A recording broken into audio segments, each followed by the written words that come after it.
DBSCG things. What's up, Yuhp gang? It's your boy Taxon, and welcome back to Yuhp DBSCG things. And today we're bringing another very exciting deck profile, guys. This is going to be the Goku deck from the new set, Realm of Gods. But before we get into the deck, guys, I do want to say if you want any custom mats and or sleeves, absolutely check out Pro Mats, guys. Best place to go get your custom card needs. Link will be in the description below for you guys to go check them out. And also, as you can see on the screen now, they are holding a monthly tournament via Discord at the second weekend of every single month with some great prizing here. You can come win some Pro Mat mats, TCG Metal Leaders, and also some booster boxes. So make sure that if this is something you're interested in, you use the links in the description below to go to this Discord and join this. With that being said, guys, if you enjoy this deck profile or my content in general, make sure you guys smash all those buttons for me, like, comment, and subscribe. And with that being said, let's spin this around and dive in. Alrighty, you guys, and here we are with a very exciting deck profile this week. We have Goku, or what I would like to call Godku, because on the backside he becomes a god. Alrighty, man, go ahead and tell us about some of your matchups today in your deck profile. So the deck is pretty basic. I'm just kind of running good blue stuff. My first matchup was U7, which fortunately was recorded. That was a super clutch match that literally came down to a couple cards. I went all in and pulled the win. Had that not happened, he would have got me. So that was pretty crazy. Second game, got the bye. Third game was a mirror match where I just saw my better cards before he did. So not really a whole lot to say there. But over to the leader, pretty clutch. Not once per turn, I want to point out. When he battles, you can pitch a Saiyan, any Saiyan, doesn't matter what color it is, really, really cool. And draw a card and choose to take up to 1 life. Pretty hit or miss on whether or not to use the life skill. I'm finding out more that I want to use it less and less, only because taking yourself down that quickly isn't really an issue, because as I said, it's not once per turn. So kind of hit or miss, but the versatility is there, which I really, really love. His Awaken condition is probably my favorite thing about him. You can place 5 Saiyan cards from your drop area, any color, mind you, and put them underneath him, and then you draw 3 cards and restand energy, or at 2 or less life. But, I mean, I have yet to have the 2 or less life thing happen, because getting Saiyans in your drop area is not a problem. Awaken, really cool, draws when he attacks, once per battle. He can pitch any amount of cards underneath him to the drop in order to gain plus 2k per. If you do 3 or more, you get an extra untap and an extra draw. Really, really cool. A couple other cards that go in unison with what he does when they're in the drop area, so I run a couple of them, so it works out really, really well. You can use it offensively or defensively. Tonight I really only used it offensively, but I mean, in some situations I've considered using it defensively just for the draw and the gain and the untap, and I mean, it's solid. It's really solid. He's a little bit, I like him better than Soul Striker, to put it that way. You take that as you will. So the build, like I said, it's pretty basic. I'm running a good chunk of the cards that he wants to run. This Trunks counterplay. When he is played, you can burst 2, and then he's the one that bounces I do believe he's the 5 costs back to hand. Yep, 5 cost or less. So when you play him, you can bounce battle card 5 cost or less back to hand. There's actually a couple times where I used it on my turn. I just hard casted it because the energy cost is the same no matter what, and I just played it just to get the burst, just to get my Awaken a little bit faster. But I mean, saving him for your turn or your opponent's turn when he's trying to do stuff, really, really good. He has the one skill if you have no combo cards in your current combo area when your leader's battling and you use his skill to send something underneath him to the drop, he can combo out of the combo area for free. A couple other ones have that skill, so that's really, really nice. Get to use that here and there, just as a little bit of I did not realize how good that auto is. Yes. So if you use them from the drop area to awaken your leader, and then you use the activate battle to poop them out, you combo with it too. Yep. That's really good. Okay, go ahead, continue. So we have the Goten, which is basically the same, except he is a card that has energy cost greater than their current energy. But beyond that, he's a counter attack instead of a counter play. I'm sorry, there's a difference there. But overall, it's basically the same thing. Burst 2 plays, and then choose a battle card. You know, energy cost higher than their current energy, and bounce it, and then basically the same thing, the ability where you drop out a card from underneath the leader, he can be comboed if you have nothing else in your combo area. So that's just really solid. Definitely a turn 2 play. So do all these autos happen at the same time? Like if you pitch him and him, out from under your leader, and there's nothing in your combo area, do both of them come in combo? Or Probably not, because I think you'd have to do one at a time, and then if you do one, then you can't do the other. That's pretty good, though, either way. Yeah, either way, it's still really, really good. It's free. Free 5K. Exactly. Free negate, not free negate, but a burst negate. Literally the only reason why I run her. She also has that skill where you can put her in her combo area from your leader skill. Really, really good. And then she's just a negate that bursts one card. And she's a Saiyan in all areas, so she counts towards your leader awaken, which is really good. It's literally the only reason why I run her is because she's a burst, and then combo her off for defense, and then you get 2 Saiyans in your drop, potential Saiyans in your drop. So, I mean, the deck is mostly Saiyans. So 9 times out of 10, I do get another Saiyan in my drop with her. So, really, really good. That's pretty much all she's in there for. Starting with some of the bigger battle cards I play, we'll go with 2 of the Vegeta. I wasn't sure about him. That's why he's a 2 of. More often than not, he ends up being just a discard cost. But he's a counter. Play him. He lets you choose 2 of your opponent's battle cards and bounce them to the hand. Somewhat conditional, but good in some awkward situations. If not, he's just a pitch target. So either way, it doesn't really hurt the deck all that much. So he's in there. It's good removal. It is. 2 cards, that's not bad. Definitely not. Moving on to big old Kefla, excuse the split. Not much to say here. She's just really, really good in a deck that, blue, yellow, when you get a bunch of energy back, I mean, gets rid of something, ignoring barrier, really, really good. Double strike, dual attack, to potential dual attack if you got 2 of her. So, and a blocker. So, I mean, overall, generic card. A couple other cards I run in here in Tangent that kind of help me get her out. So, I mean, pretty easy to do.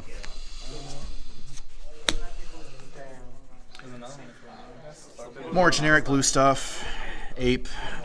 Pretty sure this card doesn't need a whole lot of explanation at this point. Just a generic blue card. Every other card out there. Not really a whole lot to say here. Triple strike, play him. A little bit of a spoiler alert, I play the Baby Trunks Unison that goes in Tangent with this card. So, I mean, if you're going to play that Unison, you're going to play that card. There's not really a whole lot to say there. Just good. Good for finishing power. And then one of the best cards for this leader, another really, really good generic blue card. Really, really love this card. Really, really comes in handy with the spicy combo that I've created for this deck. If your opponent has 3 or more energy, you can play him for 3 as a counter attack, and then while he's out, he's like a deadly defender. Your opponent can't attack leader cards as long as he's in rest mode. And then when you play him, he comes out in rest mode, so that's really, really nice. Deflect, barrier, so he's pretty hard to get rid of. And triple strike, too. And the triple strike. Decent body, too. But it only affects battle cards, correct? Like leaders and unisons can still swing at leaders? Yeah, I do believe it's just only... Yeah, it's just your opponent's battle cards can't attack your leader cards, so yeah. Still really good. Still really, really solid, though. So definitely something to kind of keep your opponent on the toes. And then moving on to my spicy little tech, a personal favorite from back in the day. Instinct Sign. I've always loved this card. He's just really, really good. He works perfectly in Tangent with this card. He's an evolved target. And then you get him out on your opponent's turn, and then play him on your turn, bounces all your opponent's cards, technically ignoring barrier because he doesn't choose. And then, of course, when he attacks, your opponent can't combo, and it's triple strike, and I mean, there's just all kinds of nice things about this card. So if you don't negate, basically, and in my U7 matchup, you'll see why that's important. But Blast from the Past, always love this card. Love having an excuse to play it. Super combos, I do a 2-2 split. I might switch over just to having the Vegetas only. I haven't decided yet, but I mean, generically good blue super combo. You end up charging something early game that you really, really need late game. You can get it back. So having that play is always nice. And then of course, this one doesn't need any explanation. You're running mono blue. You're just going to run this. And then Awakening obviously isn't a problem because the leader does it really, really well himself. So, I mean, haven't fully decided what I'm going to do here yet. Kind of going back and forth on it, do some more matchups and see what happens. Wow, the leader does not rip life. So since the leader doesn't rip life on Awaken, does this card go dead at all? Or... Well, he rips life on his front side. Oh, yeah. So you're using the Activate Battle to rip. I was just wondering, because the Awaken doesn't take you down to a specific life. You just No, gotta it draw doesn't. 3 and untap. So if you're not ripping on this, you just get the... Yep. But because it's an activate battle and it's something you can activate multiple times in a single turn, and you can activate it on your opponent's turn, if you think your opponent's not going to get you down to the 4 life, yeah, you just do it yourself. So, I mean, getting down to that 4 life is not a problem whatsoever. And then we got 3 of the Trunks counterplay. Generic blue card, that's just good. No real explanation necessary. Generic blue, good stuff. You feel like you would bump that up to 4, or you think 3 is okay for you? Nope, 3 is, in my opinion, a perfect number because if you're in a situation where you don't have your Unison or you don't have the markers, it's just a dead card in hand. Or it winds up being, just there. Combo power or something. Yeah, and it's just, I've always done it at 3. Like, Hard tapped 5 for that card before. I wish I could say I hadn't, but we've all been there. You're a blue player, you've been there, unfortunately. So to go along with generic good blue stuff and the big boy monkey, obviously you're going to play 1, you're going to play this. It's good. It's the only unison I'm running in the deck right now. I thought maybe I would have to run more unisons, but this deck draws so much between the leader skill, awakening at 3, and then if you really have to, if you have to burn, you activate battle to get more cards in hand, you can if you don't see it for whatever reason. Haven't run into it yet. I've only played about 4 matches with this deck, so can't honestly say it won't be a problem in the future, but as of right now, it's not really a problem, especially with a couple other cards that I run in the deck. Would you consider the 1-drop Great Saiyan? Probably not. It's a Saiyan 1-drop that searches 3-cost unisons, and also if you don't hit a unison, it grabs a blue Saiyan, so you can search your super combos. If it comes down to it, yeah, I probably would consider it because it does search the rest of this deck. But If you're struggling, I was just wondering because if you're struggling to see that at any games, it's a cool idea. It's never dead because if you have your unison, you can just pitch it off your leader and draw that's it either true. way. That's true.